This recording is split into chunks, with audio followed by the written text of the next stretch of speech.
So moving on to the East, I think the last time we recorded, was it Miami won game 1 last time we recorded, I think, right? One, yeah, yeah. And suddenly they were up 3-0. Um well, and then the Bucks ended up making it a 3-1 series, and they played in about an hour tonight. It's still unclear whether or not Mhm. Giannis is playing. But first, how did Miami end up getting a 3-0 series lead? What happened? Coach Bud just didn't play his players enough. Yeah. Uh, every an MVP who's 26 or years old, his co-star who's 28 years old, and the third star who's 29 years old should all be playing 42 minutes in a playoff game where the score ranges within like 5 to 6 points. Mhm. And I truly think if they played 42 minutes to 44, like they would be either 2-1 or up 2-1 or down 1-2. Like I really think they would have got at least one of those games. Yeah. And it would have been a series. It would have been a 2-2 series where we're like, he might did a really good job, but the Bucks are starting back. It's really competitive, and we'll talk about it like that. But Coach Bud decided to play his players 35 to 36 minutes, and they're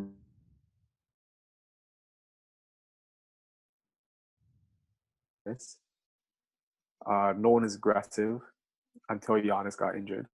Everyone just kind of just sits around and watches, and the system just doesn't work in the playoffs because they're going to build a wall, which the Raptors demonstrated how to do last year, and they just did the exact same system. They built a wall around Giannis, and then the shooters, they shot really well for game one, first half, and Mhm. then they haven't shot that well. Brooke Lopez Yeah. is not looking like a stretch five anymore. Not at It's kind of all. just looking like a normal five. Yeah. Yeah. So I don't know what this team is just folding under the pressure, in my opinion, and I think they're going home today.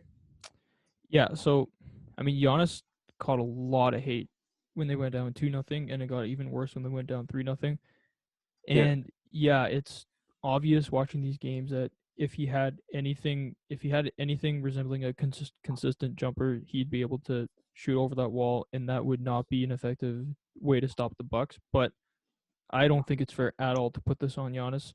Especially, we saw him come out before he got hurt in Game 4 and was just going nuts. 19 points in 11 minutes or 18 points in 11 minutes Yeah. right at the beginning. I think, like you said, Coach Bud. I don't know if I'm not going to say he's on the hot seat, but I completely agree with you that he I does think not he play. is. He's the opposite. He's the anti Tom Thibodeau. He does not play Tips. his Yeah. players nearly enough.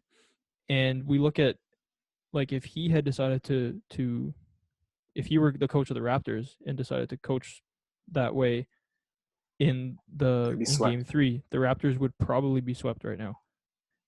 Yeah. Um so I don't know, that's just, he's going to need to make adjustments. That's always been the knock on him. He's never really had playoff success at all. He's one of the best regular season coaches of all time, but he's never had playoff success, and he's going to need to make those changes really quickly.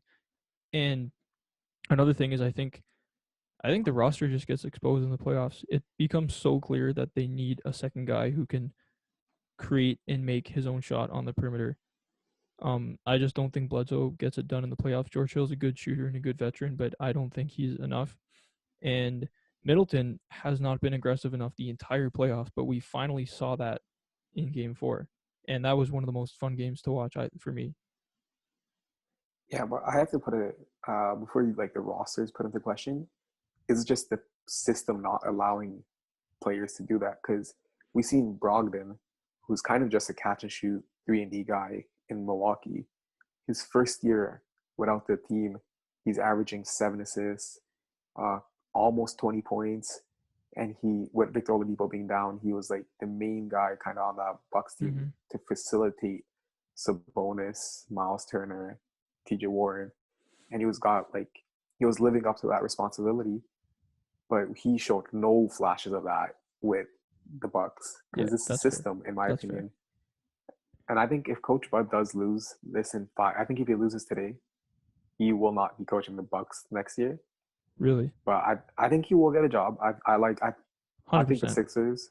I think the Sixers are someone to pick him up. Sixers, Pacers, Pelicans. One of those teams will pick him up. But I just can't see massive changes happening to the team. Like I can't see like there has to be massive changes because they got one more year with Giannis. Mm-hmm. And if they lose in the second round again, then he's gone. Like there's no chance he stays with Yeah. 2 second round exits. Like he needs to make the finals next year because this series is kind of wrapped. You can agree with that. Like even we expect the Heat to win it. Yeah. We don't expect the reverse sweep to happen for the first time in NBA history. Mm-hmm. So like I expect the Chris Paul trade to be talked about. Be a lot of rumors. I expect Coach Bud to be gone and Ty Lue to come in and replace him. I expect huge changes because if you lose Giannis, that's going to be devastating, Mm-hmm. I'm not especially for nothing. gonna say that I expect Bud to be gone, but Mm-hmm. I think it might be the move because I mean he's probably the most respected and successful regular season coach that we have in the league right now. But it's not a coincidence that his teams just don't have playoff success. He's never won a finals, and He's his never made Bucks it to the team, finals. yeah, his Bucks team, that last year and this year were both regarded as at least the East favorites. Didn't make it Mm-hmm. out of the conference finals last year and lost in a pretty embarrassing way last year. Yeah, And aren't going to make it out of the second round this year. I think you're right. I think that has to be the move. I don't think it's going to happen, but I would like to see it happen. And I think Chris Paul has to be the answer here. Chris Paul posted a video which looked a lot like a goodbye to Oklahoma City. I don't know, it's not really in his hands, but if the Bucks can somehow get their yeah. hands on Chris Paul and go all in on what is looking more and more likely to be Giannis's final year, I think that would just be one of the most ridiculous duos in basketball if Chris Paul can be healthy, which he has been this year. That would be insane. I would put them as championship favorites, I think. And I honestly think that's the best trio in the NBA right now, at least, Yeah. unless something gets formed in the offseason. I think Giannis as the number one option, Chris Mhm. Paul as the number two option, and Middleton as the third option. That's definitely the best trio in like the NBA for next season. And also, Yeah. what they got to keep in mind is if they don't win right now, well, like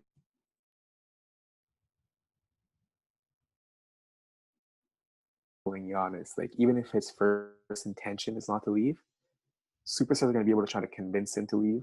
We know Mhm. the Raptors are going to make a push for him. We know they're going to keep their cap flexibility, and they're going to try to keep that Siakam, Van Vliet, and push for the Giannis with the Toronto Mhm. Greek culture and the Masai connection. And we know teams like Golden State are also going to be pushing for him with the Miami. shooters. Yeah, Miami with Jimmy Butler. I So mean, they're yeah. going to be. It's going to be tough. It's going to The be tough. last the last two playoffs, Giannis has been probably the overwhelming favorite against two teams that were considered underachievers and not nearly as good on paper, but Hmm. by their just how hard they play, how well they're coached, and um how much team chemistry they have, look like it's going to be 2 straight years of Bucks losses. So just imagine those teams with Giannis. That would just Yeah, be a wrap, I think, for the league. yeah. It'll be tough. It'll be tough for them to comprehend. And we know. I really don't think the Bucks will be able to bounce back for losing Giannis for nothing relatively quickly or like Mm-hmm. at all, Yeah, to no, be no way, honest, no because way. they really don't have any like potential on their roster for like a superstar. I don't think so.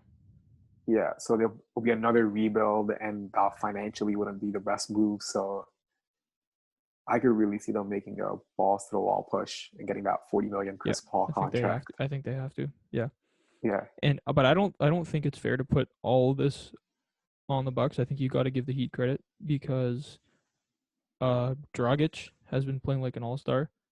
Tyler Hero and Robinson have been playing like they did all season, hitting just some ridiculous shots, and even like Kelly Olynyk is giving them good minutes. Bam Adebayo. There's not one guy on that team that is not giving them really solid minutes when he's on the floor. yeah. The thing with Dragic, we have to mention Eric Bledsoe. Yeah, What happened? Now, correct me if I'm wrong. Wasn't he first team All Defense last year? I believe so. So I can't see someone. I can't see someone who was first team All Defense Mm-hmm. to allow a bench player to become a starter. and be the most impactful player. Not just a starter, Like that's just all-star. embarrassing. Yeah, Like that's embarrassing for Bledsoe because if you took anyone else on that all defensive first team, yeah. like no offense to Dragic, but he's getting shut down. Like he is not scoring. Like Marcus Smart would do a much better job on him. Like Eric Bledsoe was considered a top tier defender. He was considered one of the best two guard defenders last Mhm. year. Just And behind this Ben is how he's Simmons, playing. probably. Yeah, like now we put him behind Ben Simmons, Marcus Smart. But last year it was him and DeJounte Murray, or No, yeah, not I think Murray last year. Murray was injured or all last year. it was I don't know who it was, but he was one of the top two defenders, Yeah, and that yeah. was crazy. And now he's just getting destroyed by a left-handed Mm. 31-year-old who came off the bench the whole season. And I think that's embarrassing. he can't hit a shot, and he just Mm-hmm. yeah, Bledsoe. It's been 2 straight playoffs now where Bledsoe has looked like the weak link on the floor offensively for the Yeah, Bucks, but defense was never the problem. That was something that could always keep him on the floor, and now his defense is in question, and he has not been able to stop, like you said, kind of slow old veteran Goran Dragic. It's not, yeah, it's not looking good for Bledsoe. Definitely not. yeah. Like one of the reasons we our predicted Eastern Conference Finals was the Raptors and Bucks, and one of the reasons we had the Bucks winning so easily was because of Bledsoe's defense Mm-hmm. on Kyle Lowry. We're going to be like, oh, he's going to have such a good job. He's going to shut down Kyle Lowry. But him not even being able to shut down Dragic is a real shocker, in my opinion.